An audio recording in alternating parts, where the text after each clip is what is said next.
Imagine for a second that you're sitting at a quiet cafe. You know, you're sipping your morning coffee and you're reading a news article in a foreign language. Right. You've got your dictionary app open, Exactly. The dictionary app is open on your phone, and you are meticulously translating every single word, like perfectly, one by one. which takes forever, by the way. Oh, totally. But you get to the very end of the piece, and you understand the literal dictionary definitions of all the nouns and verbs, but somehow you still completely miss the actual story. Yeah, it's the classic trap of reading foreign news. You possess all the raw data, but you completely lack the context. Right. The invisible architecture of the story, the tone, the bias, the historical weight, it all just slips right through your fingers. Because the real meaning, the actual narrative weight of the story, it isn't found in a dictionary. I mean, it's hidden in the specific, deliberate choices the journalists made when they, sat down at their keyboard. And that is exactly the invisible architecture we're going to expose today. We are taking a deep dive into the recent migrant crisis at the Ceuta border. Which is such a fascinating case study for this. It really is. And just for some geographic context for you listening, Ceuta is it's a fascinating anomaly. It's a Spanish enclave, meaning it is technically European soil. Right, but it's located entirely on the north coast of Africa. Exactly. It's completely surrounded by Morocco. And today we're looking specifically at how major Spanish media outlets, so publications spanning the whole political spectrum like El País, Cadena SER, and El Debate, how they've been covering this massive event. And our mission for this deep dive is to give you basically a strategic masterclass in decoding Español periodístico. Journalistic Spanish. Right, journalistic Spanish. Mm-hmm. We're going to unpack the heavy metaphors, map out how vocabulary choices reveal a publication's political leaning, and construct a mental map of the core geographic terms used in these reports. So by the time we finish this, you'll have a comprehensive toolkit for reading and retaining foreign news vocabulary. Yeah, completely bypassing that feeling of just being, overwhelmed by the language barrier. So let's start by looking at the single most frequently used word across, almost all mainstream coverage of the Ceuta crisis. It's everywhere. It really is. If you read any coverage of this event, you are guaranteed to encounter this word in the headlines. And that word is avalancha, or very frequently they use the full phrase Avalancha migratoria. Yeah, and to truly understand journalistic Spanish, you have to measure the gap between the literal definition of a word and its metaphorical deployment. Right, because literally speaking, avalanche just means a snow avalanche. Yeah. The Spanish term actually derives from the French word avalanche. Oh, wow, I didn't actually know that. Yeah, but in the context of news reporting, it's entirely stripped of the snow in the mountains. It's transformed into a metaphor to describe a sudden, massive, and unstoppable human tide. You'll see, it used to describe the sudden burst of any overwhelming quantity, really, like una avalancha de gente for a crowd crush, or even una avalancha de críticas for an avalanche of criticism. See, using a natural disaster to describe a human event, it just feels incredibly heavy to me, like almost theatrical. It is very dramatic. Yeah, it frames the arrival of people in a terrifying light. It's kind of like calling a highway traffic jam a tsunami, Right. When you equate human beings to a destructive force of nature, it seems like a choice designed purely for shock value. So why do so many credible mainstream media outlets default to this specific dramatic word instead of something, more grounded? Well, it looks like pure sensationalism on the surface. I completely agree. But linguistic analysis of this coverage reveals a specific mechanical justification. Okay, what is it? Avalanche is selected because it perfectly captures the brutal physical and logistical reality of the Ceuta crisis. Specifically, it conveys two critical metrics: unprecedented volume and terrifying speed. Because we're analyzing a scenario where thousands and sometimes up to tens of thousands of people are attempting to cross a tiny border checkpoint within a tightly compressed 24-hour window. Exactly.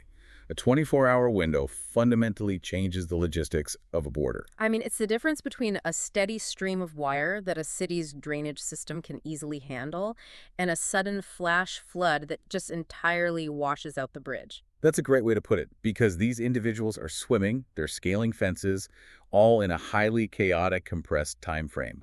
And the word avalancha communicates this reality to the Spanish reader instantly. Right, it hits both points. Yes. First, it emphasizes the suddenness. Reports frequently pair it with the adverb súbitamente, meaning suddenly. And second, it highlights the overwhelming mass, what reporters call the character masivo. So when thousands of people arrive out of the darkness in a single day, a snow avalanche is literally the most visceral linguistic tool available to describe that specific type of sudden, overwhelming pressure that breaks a system. Exactly. It's an attempt to convey sheer logistical shock. And for you, the listener, trying to actually learn and retain this journalistic Spanish, there is a brilliant memory strategy hidden right here. Oh, absolutely. Don't just memorize the noun avalancha on a flashcard. That's, static learning. You need to learn its action. The verb-noun combo. This is the absolute key to language retention. In Spanish journalism, avalancha rarely acts alone in a sentence. It's almost exclusively paired with highly kinetic, destructive verbs. And looking at our sources, the two most prominent verbs you'll encounter are desbordar and colapsar. Right. So desbordar translates literally to overflowing, like a river violently breaching its banks. Right. So in the reporting on Ceuta, you'll see sentences like, La avalancha desborda las capacidades sanitarias. The avalanche overflows the healthcare capacities. Yeah, it creates a very clear physical image of a container. In this case, the city's infrastructure simply having too much liquid poured into it all at once. And then you have colapsar, which means to collapse or to paralyze. You'll frequently read that the avalanche colapsa el control fronterizo. It paralyzes border control. The system structurally fails under the weight of the snow, to keep the metaphor going. Memorizing these terms as an integrated unit, like an avalanche that overflows the hospitals and paralyzes the border, it makes reading Spanish news infinitely more intuitive. Because you aren't translating words anymore, you're visualizing a chain reaction. Exactly.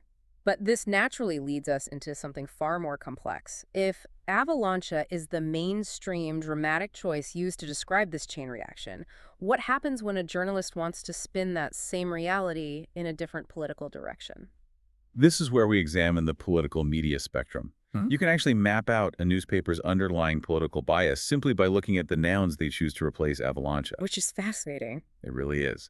For anyone reading foreign news, understanding why a journalist rejected one word in favor of another is the essence of media literacy. Because we can map out 4 completely different ways to describe the exact same event at the Ceuta border, depending entirely on who is holding the pen. Let's look at the human rights reports and NGO statements in our sources first.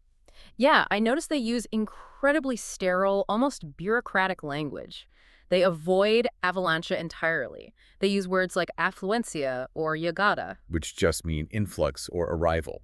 Right. It feels intentionally stripped of all emotion and drama. Well, that stripping of emotion is entirely deliberate. Affluencia and llegada sit at the most neutral end of the political spectrum. You see these used by official government data trackers and human rights organizations because they emphasize the objective, undeniable fact of human movement. People are arriving. There's an influx. Right. By avoiding metaphorical language, they maintain an objective distance, and they refuse to paint the migrants as a destructive force. But the drawback of that neutrality is that it completely fails to convey the reality on the ground. I mean, saying there is an arrival of 10,000 people in an afternoon, that sounds like a busy train station. Not a collapsing border. Exactly. Which brings us back to our core word, avalancha. It sits slightly further up the intensity scale. It provides the drama and the scale that llegada lacks, focusing on the logistical chaos. Precisely. But as we move past avalancha into more politically charged territory, the focus shifts away from logistics and entirely onto security. Okay. This brings us to the word asalto. This translates to assault or storming. Wow. Okay, so that's a big shift. Huge shift. This term introduces the element of physical force and friction. You'll frequently read the phrase asalto a la valla, meaning storming the fence. The psychological shift there is massive. An avalanche is a tragedy of nature, but an assault that implies deliberate, hostile human intent. It frames the event specifically as a breach of physical security, which sets the stage for the absolute far end of the political spectrum, the word invasion or invasion. And I want to be explicitly clear with you, the listener, right now. We are absolutely not taking the side on the left-wing or right-wing views of migration here. No, not at all. We are not endorsing any political policies or viewpoints found in these sources. We are purely dissecting how these publications use language as a strategic tool to shape public perception. And the tool of invasion is perhaps the most powerful on the spectrum. It is predominantly utilized by right-wing media and opposition political parties. Because by deploying the word invasion, they are explicitly framing the arriving migrants not as refugees and not even as a logistical problem, but as a direct organized threat to national sovereignty. The mechanism behind that word is fascinating because it dictates the logical response. What do you mean? Well, if a publication calls an event a humanitarian crisis, the logical response from the public is to send doctors, blankets, and aid workers. Right. But if a publication calls the exact same event an invasion, the logical response is to send soldiers, weapons, and defense. The noun justifies the policy. Wow, that's incredibly manipulative when you lay it out like that. But this raises a question about the center. If Avalancha is as dramatic and heavy as we established, why do centrist mainstream outlets like the EFE News Agency, or RTVE, prefer it over the neutral llegada? Because it functions as a linguistic compromise. Mainstream outlets have a dual obligation. They must accurately report the severe emergency nature of the event, the fact that border control has collapsed, right? Which llegada totally fails to do. Exactly. However, by comparing the event to a force of nature like an avalanche, they explicitly avoid the hostile, militarized implications of invasion. Because an invasion requires an enemy army, whereas an avalanche is just a tragic, overwhelming force of nature. That's it. Using avalancha allows a journalist to report on the sheer chaos and what they term prazer migratoria, migratory pressure, without dehumanizing the individuals into enemy combatants. Right, it captures the terrifying severity of the moment without crossing the ethical line into militarized rhetoric. It is a remarkably subtle but massive distinction. It entirely changes the subconscious framing of a headline as you scroll through a news app. You are being told how to categorize the event before you even read the first paragraph. You really are. So, now that we understand the psychological and political weight of the nouns being deployed, we need to ground this in physical reality. Yeah, the physical space is crucial. Because you cannot fluently read the news about Ceuta without understanding its unique geography and the immediate physical ways the government responds. Geography dictates the vocabulary in border reporting. The physical layout of Ceuta forces migrants to take specific actions, which in turn generates specific journalistic terminology. Let's put this vocabulary into physical space for a minute. For this to stick, picture a person actually attempting to cross this border. Their journey defines the words we read. Right, because if someone wants to enter Ceuta from Morocco, they can't just walk down a paved road. No, because Ceuta is a coastal enclave, the border actually extends directly into the Mediterranean Sea. And that brings us to the first massive physical and linguistic hurdle, which is el espigón. Yes. El espigón translates to the breakwater. It's essentially a towering wall of jagged rocks jutting out from the beach directly into the crashing waves. Acting as the literal dividing line between the two nations. Exactly. And because it extends into the water, migrants cannot simply walk past it. So the physical geography forces a very dangerous action, which creates a recurring phrase in the news, right? Yes, the phrase you'll see constantly is bordeando el espigón, skirting or swimming around the breakwater. Which is a highly specific, exhausting physical act. It's incredibly dangerous. Migrants must wade into the sea, often at night, and attempt to swim around the jagged rocks just to reach the Spanish side of the beach. So when you read Bordeando el Espigón, you aren't just reading about a swimming path. You're reading about a desperate aquatic bypass of a physical wall. Exactly. So on our mental map, we have the ocean and we have the imposing rock wall of El Espigón. But what happens if someone attempts to cross over the land route? Then they encounter la valla fronteriza. This is the border fence. But, the word fence in English doesn't quite do it justice. It sounds like a white picket fence or something. Right, but this is a towering, multi-layered isolation wall topped with razor wire. It's separating Spanish soil from Moroccan territory. Oh, wow. So when we discussed the politically charged phrase asalto a la valla earlier, this is the formidable physical structure being scaled. That's the one. Okay, so we have our physical barriers, the breakwater in the sea, the razor wire fence on the land. Now we have to look at the immediate real-time government reaction when someone successfully bypasses these barriers. Which introduces one of the most controversial legal terms in all of our sources, devolución en caliente. Literally translated, devolución en caliente means a hot return. In English, legal and human rights terminology, it's referred to as an immediate pushback. Right. I really want to dig into the mechanics of this because it isn't just a physical action, it's a massive legal gray area under European human rights law. Why is a hot return so controversial in these reports? Well, it's controversial because it entirely bypasses due process. How so? International law, specifically the principle of non-refoulement, dictates that individuals have the right to claim asylum and have their cases heard before being deported. Right, there's a whole legal procedure. Exactly. But a devolución en caliente ignores this paperwork entirely. It refers to the practice of police intercepting a person right at the fence or the beach and physically pushing them back through a gate into Moroccan territory immediately. Wow, so no identification. No identification, no lawyer, no asylum hearing. It is a raw physical rejection at the borderline, executed in the heat of the moment. The phrase "in the heat of the moment" really captures the essence of en caliente. I mean, it is action preceding law. It is. But what happens when the sheer volume of the avalanche makes these hot returns impossible? What happens when the local police and civil guards are completely overwhelmed and the infrastructure collapses? That triggers the final major geographic and political term in this crisis, which is desplegar el ejército. This translates to deploying the army. It is the absolute, ultimate emergency response mechanism of the Spanish state. Which fundamentally changes the nature of the border, right? It Yeah. transitions from a police matter to a full-on military operation. Precisely. When the local police capacities are desbordadas overflowed, the government is forced to send in armored vehicles and military personnel to physically regain control of the beaches and the fences. It's the visual climax of the crisis. It is, and it heavily fuels the political rhetoric we discussed earlier. Think about it. When the army is deployed, the politicians using the word invasion feel completely vindicated. Because armies fight invasion. Exactly. While those using avalanche point to the logistical collapse that made military intervention necessary in the first place. It is incredible how tightly interwoven these concepts are. Let's synthesize all of this so you, the listener, can see how powerful this toolkit really is. Tomorrow, when you open a Spanish news site, you aren't just going to see a wall of confusing text anymore. You'll see the architecture. Yes. Listen to how all these distinct linguistic pieces interlock.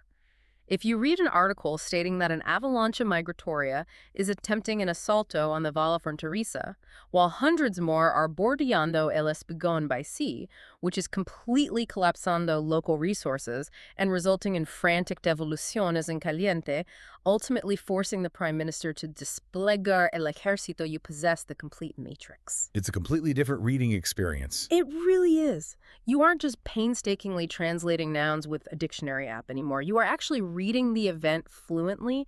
You can visualize the physical geography of the beach and the fence. You understand the controversial legal mechanics of the pushbacks. And most importantly, you know exactly what political spin the journalist is applying based on whether they chose to call it an influx, an avalanche, or an invasion. You have officially graduated from decoding individual symbols to understanding the entire narrative ecosystem of a foreign news cycle.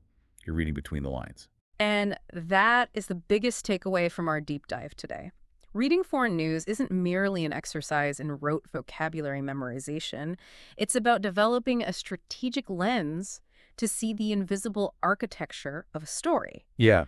You now have the ability to interpret not just what is happening on the ground in a place like Ceuta, but exactly how different media factions are trying to manipulate your emotional response to it. Right. You can see the mechanics of when they want you to feel objective and detached, when they want you to feel logistically overwhelmed, and when they want you to feel actively threatened. It is a powerful skill, but it raises a rather uncomfortable question, and it's something I highly encourage you to mull over after you finish listening. Okay, lay it on us. We have just spent all this time surgically dissecting how dramatically a single Spanish noun, like choosing avalancha instead of invasion, can entirely alter the perceived reality of a border dispute happening thousands of miles away. Right. It begs the question, what everyday, seemingly normal words are the news outlets in your own native language using right now to subtly shape your reality without you even noticing? Oof. That is a genuinely chilling thought to end on. It brings us right back to that quiet cafe at the beginning of our deep dive. Yeah, you don't need a dictionary to be misled. Exactly. It turns out you don't always need to be reading a foreign language to completely miss the real story happening right in front of you. Sometimes the most politically loaded, emotionally manipulative words are the ones we already know perfectly well. Absolutely. Keep a very close eye out for those hidden avalanches in your own daily news feeds. Until next time, keep digging deeper.